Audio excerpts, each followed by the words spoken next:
大家好，我是意外滩的主厨陈志平。春天到了，肝火比较旺盛，然后嘴巴里面常常会比较干渴。那今天为大家带来一道泉水清炖连城白鸭汤，给大家降降火。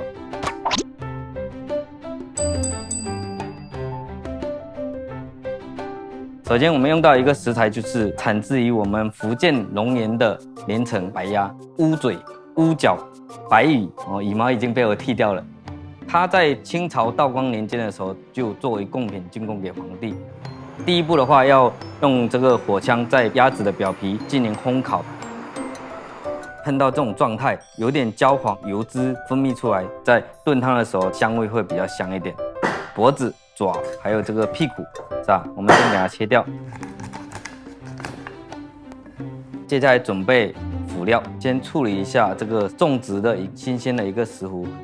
对，切成差不多4厘米左右的段就可以了。那它也是春天的一个季节食材，明目利烟。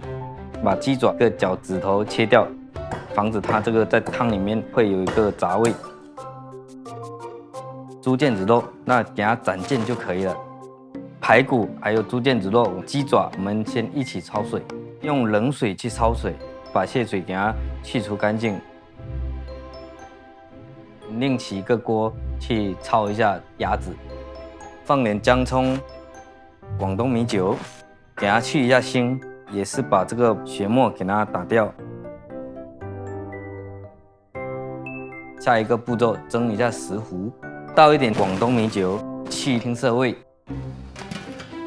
经过5分钟的蒸制，颜色上变得比较翠绿了。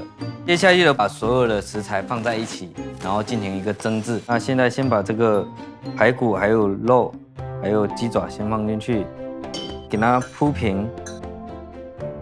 日本的一个中骨柱，把鸭子放进去，石斛、枸杞，然后调入盐、矿泉水，把它加满就可以了。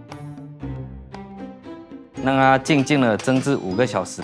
现在人们追求健康饮食，这道鸭子的话非常的适合。它的铁锌含量高出普通鸭子。大家可以看到汤色非常的清纯，那清纯不是指鸭子的思想，而是指这道汤色非常的清澈纯净鲜甜。